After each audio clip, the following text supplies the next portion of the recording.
एक छोटे गांव में एक बुढ़िया रहती थी। वो बिल्कुल ही अकेली थी। उस बुढ़िया का कोई भी नहीं था। वो बुढ़िया बहुत ही गरीब थी। बुढ़िया रोज जंगल से लकड़ियां लाकर उन्हें बाजार में बेचकर अपना पेट बड़ी ही मुश्किल से भर पाती थी। उस बुढ़िया का एक पड़ोसी था सरजू। सरजू ने एक गाय पाल रखी थी, जिसका सरजू बिल्कुल भी ध्यान नहीं रखता था। यहाँ तक कि उसे खाने के लिए चारा भी बड़ी ही मुश्किल से देता था। एक दिन की बात है। इस गाय का मैं क्या करूं? ये गाय दूध वूध तो देती है नहीं, बस सारा दिन चारा ही खाती रहती है। इस गाय को कोई खरीदेगा भी तो नहीं, जिसे बेचकर मैं दूसरी नई गाय खरीद लाऊं। सरजू गाय को खाने के लिए चारा तो देता नहीं था, उल्टा उसे मारता और रहता। ये सब बुढ़िया रोज अपने घर से देखा करती। बुढ़िया को उस गाय पर बड़ी दया आती थी। कैसा नासपिटा इंसान है जो गौ माता को मारता रहता है। ऐसे आदमी को तो नरक में भी जगह नहीं मिलेगी। पाप लगेगा इसे, पाप। जब देखो बेचारी गाय को मारता ही रहता है। एक दिन की बात है। बुढ़िया सरजू के घर के आगे से जा रही थी, तभी उसे गाय के जोर जोर से चिल्लाने की आवाज आई, जिसे सुनकर वो रुक जाती है और वो सरजू के आंगन में झांक कर देखती है। लगता है गाय बहुत भूखी है, तभी इतने जोर जोर से शोर मचा रही है। ये सरजू खुद तो अपना पेट भर लेगा और घूमने निकल जाएगा, लेकिन बेचारी बेजुबान गाय के ऊपर इसे जरा भी दया नहीं आती। फिर बुढ़िया कहीं से गाय के लिए चारा लेकर आती है और सरजू के आंगन में जाकर गाय को चारा खिलाने लगती है और उसके सिर पर बड़े प्यार से हाथ फेरती है। चारा खाकर गाय का शोर मचाना बंद हो जाता है। गौ माता, तुझे भूख लगी थी ना? चारा खिलाकर बुढ़िया जैसे ही जाने लगती है तो गौ माता बुढ़िया की साड़ी मुंह में दबा लेती है। गौ माता, अब मुझे जाना होगा।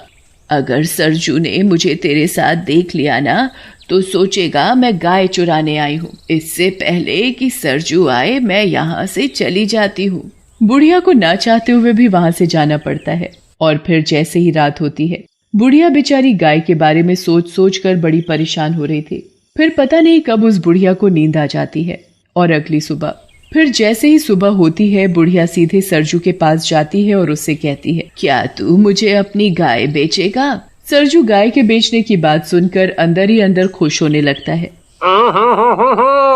आज तो लगता है भगवान ने मेरी सुन ली। क्या हुआ सरजू, तू किस सोच में पड़ गया? बता, तू मुझे अपनी गाय बेचेगा? हाँ हाँ माँ, क्यों नहीं। तो ठीक है, ये ले अपने पैसे और गाय मुझे दे। एक बात समझ में नहीं आई अम्मा, तुम इस बूढ़ी गाय का करोगी क्या? तुझे तेरी गाय के पैसे मिल गए ना, बस। बुढ़िया सरजू के हाथ में पैसे पकड़ाकर उससे गाय लेकर अपने घर आ जाती है और गाय को अपने आंगन में एक खूंटे से बांध देती है और उसे हरा हरा चारा खिलाती है और बड़े प्यार से गाय को निहारती है, जैसे उसे कोई अपना मिल गया हो। और फिर जैसे ही रात होती है, बुढ़िया गाय के आगे चारा डालकर सोने चली जाती है और अगली सुबह बुढ़िया सवेरे जल्दी जल्दी उठकर गाय का गोबर उठाती और फिर गाय के नीचे से साफ सफाई करके उसे नहलाती धुलाती है और फिर उसे खाने के लिए चारा देती है। ले गौ माता, चारा खा। बुढ़िया गाय को अपने हाथों से चारा खिलाती है। बुढ़िया के पास खुद के लिए खाने को होता या ना होता, पर वो गाय के लिए हमेशा समय से चारा खिलाती और उसकी खूब सेवा करती। वो गाय को जरा भी तकलीफ नहीं होने देती। बुढ़िया रोज रात को सोने से पहले उसे चारा देना नहीं भूलती थी। गाय भी बुढ़िया से बड़ी खुश होती। बुढ़िया की गाय अब पहले से ठीक हो चुकी थी। एक रात बुढ़िया गाय को चारा देकर सोने चली जाती है और जब वो सुबह उठती है और गाय के पास जाती है तो बुढ़िया के तो होश उड़ जाते हैं। ये क्या? गाय ने सोने का गोबर किया? क्योंकि वो गाय कोई मामूली गाय नहीं थी, एक जादुई गाय थी जो सोने का गोबर देती थी। फिर वो बुढ़िया चुपचाप गाय के नीचे से सारा सोने का गोबर उठाकर अपने कमरे में ले जाती है। अरे वाह, गौ माता ने मुझे सोने का गोबर दिया, इससे तो मैं गौ माता के लिए और भी चारा खरीद सकूंगी। फिर वो बुढ़िया सोने का गोबर बाजार में बेचकर गाय के लिए एक सुंदर घंटी खरीदती है और अपने और गाय के लिए बहुत सारा खाना खरीदती है।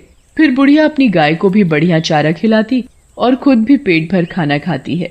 भगवान तेरा बहुत बहुत धन्यवाद इस लाचार बेसहारा बुढ़िया की मदद करने के लिए।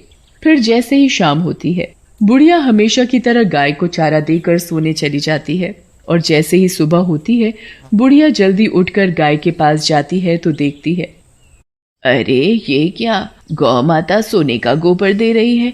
मैं इसे टोकरी में भर लेती हूँ और जल्दी से अंदर कमरे में ले जाती हूँ। फिर बुढ़िया गाय के नीचे से सारा सोने का गोबर एक टोकरे में भर कर कमरे में ले जाती है। ये गौ माता तो मेरे लिए वरदान है, वरदान। मैं इसे कल सुबह ही बाजार में बेच आऊंगी।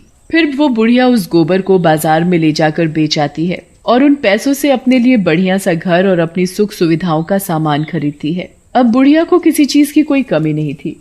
अब बुढ़िया धीरे धीरे बहुत अमीर हो गई थी। अब तो बुढ़िया एक बहुत ही बड़े आलीशान घर में रहने लगी थी। उसके पास नौकर चाकर की कोई कमी नहीं थी।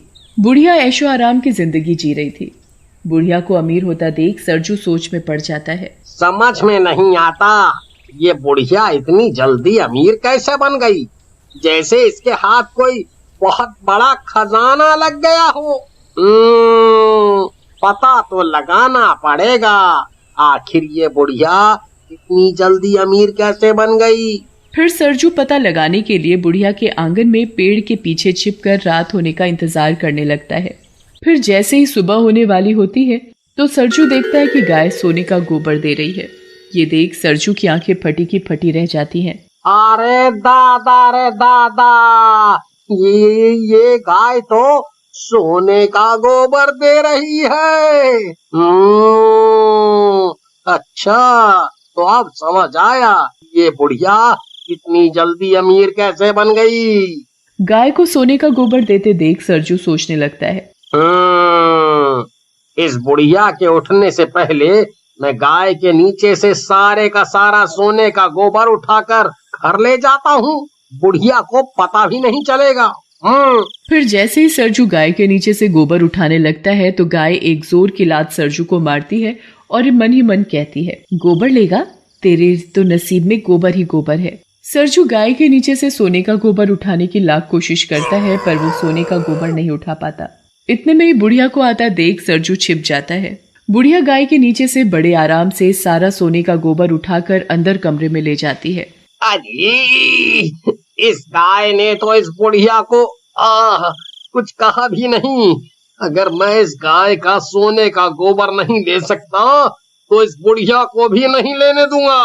और अगले दिन जैसे ही सुबह होती है सरजू सरपंच के पास पहुंच जाता है और बुढ़िया के पास सोने का गोबर देने वाली गाय है के बारे में सरपंच को बताता है। क्या गाय सोने का गोबर देती है?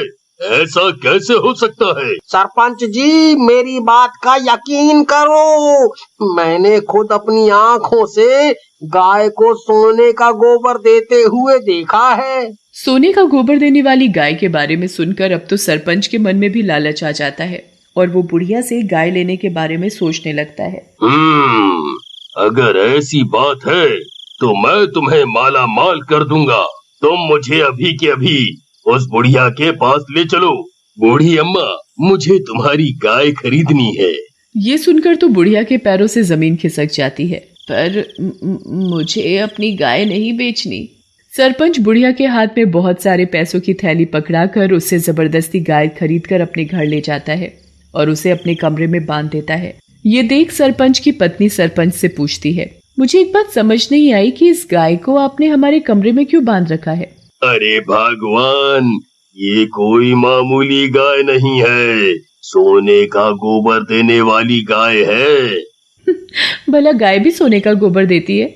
मुझे तो तुम्हारी बात पर जरा भी यकीन नहीं है। जब ये गाय सुबह सोने का गोबर करेगी तब तो यकीन करोगी। उधर बेचारी बुढ़िया अपनी गाय को याद कर कर के रोए जा रही थी। मेरी गाय, हाय रे मेरी गाय, मैं मेरी गाय के बिना कैसे रहूंगी? वो ही तो मेरे जीने का एक सहारा थी। बुढ़िया गाय को याद करके सो जाती है। उधर सरपंच की खुशी का ठिकाना नहीं था।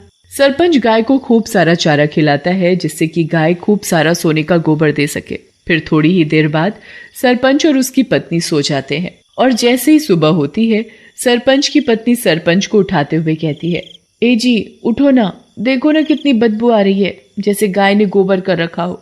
ये क्या गोबर? गाय ने तो सोने का गोबर दिया ही नहीं। सरपंच सरजू की खूब धुलाई करता है और वापस गाय बुढ़िया को दे आता है। बुढ़िया गाय को वापस पाकर बड़ी खुश होती है और उसके गले लग जाती है।